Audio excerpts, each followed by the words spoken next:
안녕하세요. 오늘 해드릴 내용은 이제 디자인 패턴.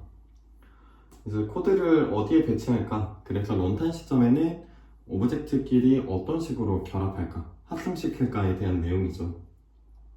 결국에는 디자인 패턴이 나오게 된 이유는 코드 레벨에서의 확장성을 어떤 식으로 도모할 수 있을까? 즉, 새로운 요구사항이 발생됐을 때 그 요구사항을 최대한 수용할 수 있는 코드를 어떤 식으로 작성할 수 있을까? 이 말은 결국에는 새로운 요구사항이 발생했을 때 기존에 있던 코드를 수정하는 것이 아니라 기존에 있던 코드는 냅두고 새로운 요구사항에 대해서만 끼워 넣을 수 있는 형식으로 어떤 식으로 그렇게 코드를 작성할 수 있을까에 대해서 고민하다 보니까 나오게 된 게 디자인 패턴 23가지 디자인 패턴입니다. 그래서 오늘은 변경되는 부분을 외부로 분리하는 내용이죠.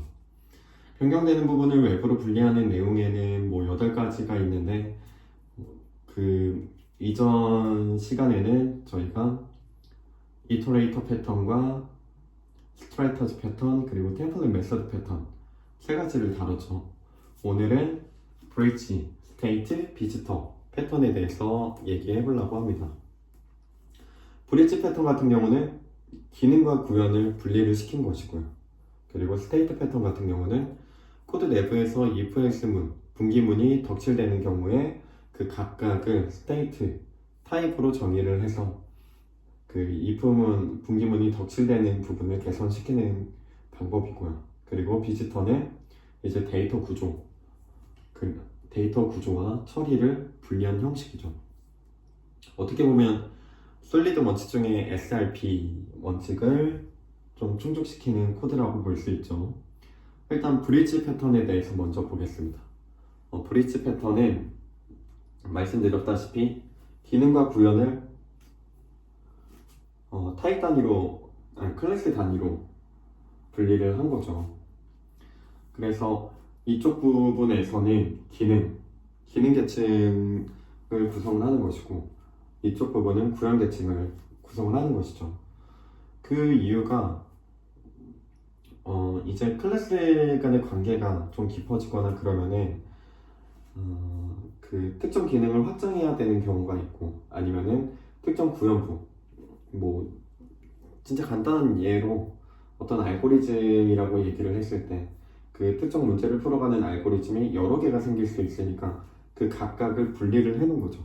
그래서 기능 계층부와 구현 계층부를 따로 분리해서 그래서 여기에서는 상속으로서 확장해 나가는 것이고 그리고 여기에서는 새로운 구현체를 구현함으로써 런타임 시점에 내가 필요한 구현체를 주입해서 사용하는 방식이죠.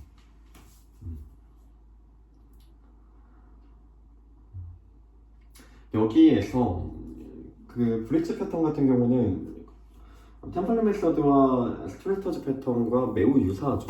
근데 템플릿 메서드 패턴과 스트레이터즈 패턴 같은 경우는 특정 한 부분에 대해서 적은 부분에 대해서만 변경되는 부분을 외부로 분리해서 구현을 하는 것이죠. 템플릿 메서드 패턴 같은 경우는 전체 상위 맥락을 구성을 하고 그 특정 세부적인 내용을 결정해야 되는 그 특정 부분만 이제 익스텐드, 상속으로서 확장해 나가는 형식이 있고 스트라이터즈 패턴은 이제 변경되는 알고리즘 부분을 외부로 분리해서 그 특정 소수의 부분만 확장해 나가는 방식입니다. 근데 브릿지 패턴 같은 경우는 특정 부분에 대해서만 확장하는 것이 아니라 여러 개 알고리즘이라고 치면은 여러 개의 메서드로 구성되어 있는 추상 메서드, 인터페이스를 구현하는 것으로 볼 수 있습니다.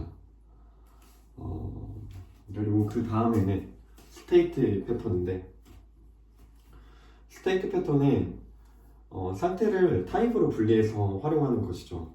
그래서 이제 새로운 상태가 나왔을 때 타입을 클래스, 타입 자체로 정의를 해서 사용하는 것입니다. 그리고 각각의 타입은 싱글톤으로 구현이 돼야 되겠죠.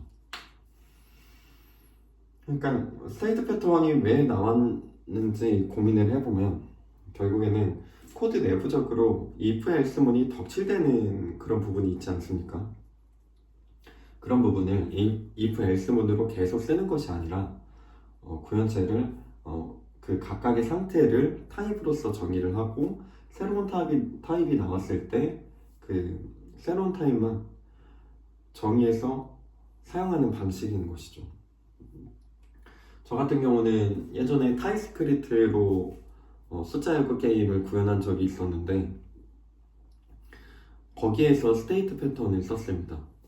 그 이유는 우리가 숫자 야구 같은 경우는 그 마지막에 이제 결과를 측정할 때 이 사람이 3 스트라이크인지 아니면 2 스트라이크인지 1 스트라이크인지 아니면은 3볼인지 2볼인지 1볼인지 여러 가지 결과의 조합들이 있지 않습니까? 근데 그거를 막상 if else문으로 그 분기문으로 처리를 하게 되면은 그 if else문이 덕질되는 현상이 발생되는 것이죠.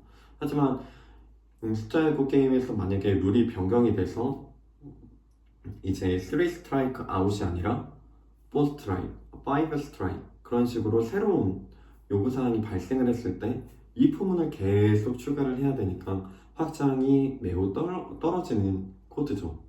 그런 부분을 고려해서 저는 숫자 야구 게임을 예전에 타입스크립트로 구현을 했을 때 스테이트 패턴을 썼습니다. 나중에 제가 그 코드 부분은 보여드리겠습니다. 그리고 왜 if else는 지향하고 왜 타입으로서 쓰는 것이 좋을까에 대해서 고민해 보면은 결국에는 컴파일을 최대한 활용하는 것입니다. 컴파일이란 결국에는 이 특정 언어의 소스 코드를 이제 기계어로 번역해주는 프로그램인데, 근데 이 프로그램의 기능 중에 하나가 타입 체크 기능이 있기 때문에 그 타입 체크 기능을 활용을 해서 런타임 시점 이전에 결정을 할 수가 있는 것이죠. 뭐 예를 들어서 그 많은 사람들이 얘기를 하잖아요. 컴파일 에러가 좋은 에러다. 그 말은 컴파일을 최대한 활용하는 것으로 볼 수 있고 스테이트 패턴 또한 컴파일을 최대한 활용한 패턴이라고 볼 수 있습니다. 그리고 비지터 패턴 같은 경우는 데이터 구조와 특정 처리를 분리를 해 놓는 것입니다. 그래서 여기에서는 비지터라는 이제 추상 클래스, 상위에 추상 클래스가 있고 그 하위에는 구현체가 있습니다.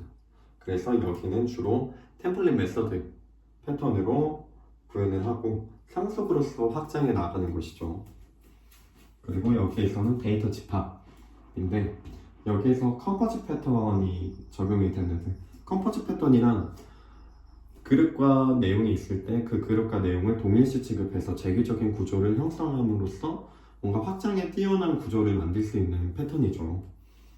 그래서 데이터 집합 부분에는 내부적으로는 컴포즈 패턴이 적용이 됐습니다. 그래서 그 상위에는 각각의 구현체를 동일시 취급하기 위해서 엘리먼트라는 인터페이스를 인터페이스를 정의해놓고 그 인터페이스는 업셋라는 추상 메서드를 정의해놔서 그 각각의 하위 구현체에서 그 추상 메서드를 구현하는 형식으로 구현이 되어 있습니다. 그리고 이 엘리먼트를 리스트로서 포함하고 있는 오브젝트 스트럭처가 있죠. 그래서 이 부분은 데이터 집합이고 이 부분은 그 데이터 집합을 처리하는 처리 부분이죠. 그래서 이 구조 자체가 어떻게 보면은 이 브릿지 패턴과 매우 유사하죠.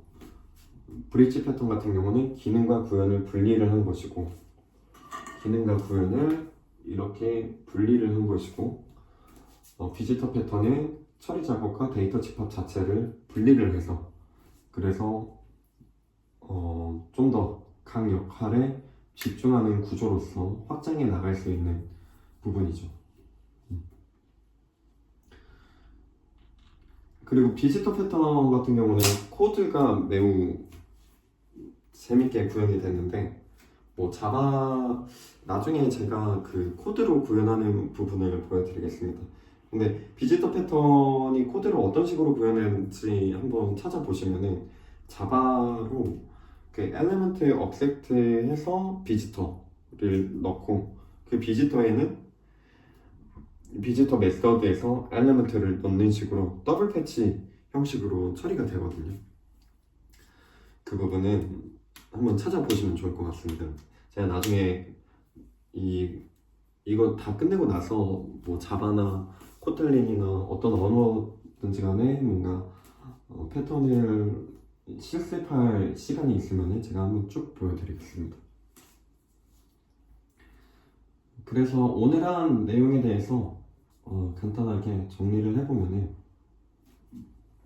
일단 디자인 패턴, 저 디자인 패턴이 뭔지에 대해서 간단하게 얘기해 보면은, 그러니까 코드 레벨에서 확장성을 용이하게 하려면은 어떻게 해야 될까 고민하다가 나온 것이 디자인 패턴이고, 그 디자인 패턴의 핵심은 코드를 어디에 배치하고 런타임 시점에는 어떤 식으로 합성시키거나 오브젝트를 결합시켜야 확장성이 용이할까에 대한 내용이죠. 그래서 코드 레벨의 확장성을 다루는 게 결국에는 디자인 패턴이다 라고 생각하시면 좋을 것 같습니다. 그래서 오늘은 두 번째 파트, 변경되는 부분을 외부로 분리하는 패턴들에 대해서 학습을 했죠. 그래서 브릿지 패턴과 스테이트 패턴, 그리고 비지터 패턴이 있다. 브릿지 패턴에서는 이제 기능과 구현을 타입 단위로, 클래스 단위로 분리를 해서 그래서 기능 계층부와 구현 계층부를 나눠서 확장시키는 방법이다. 그리고 스테이트 같은 경우는 상태를 타입으로서 정의를 해서 분리해서 활용을 하는 방법이다. 그래서 ifels문은 지향하고 컴파일의 타입 체크 기능을 최대한 활용하는 방식이다 라고 보시면 됩니다. 그리고 비지터 패턴 같은 경우는 데이터 구조와 특징 처리를 분리한 패턴이다. 그래서 각 역할에 집중하는 구조를 만들어서 SRP 을 충족한 것이죠. 그래서 처리 작업을 처리하는 부분과 데이터 집합 부분을 따로 분리를 해서 확장성이 용이하게 구성하는 패턴입니다. 그래서 오늘은 여기까지만 하겠습니다.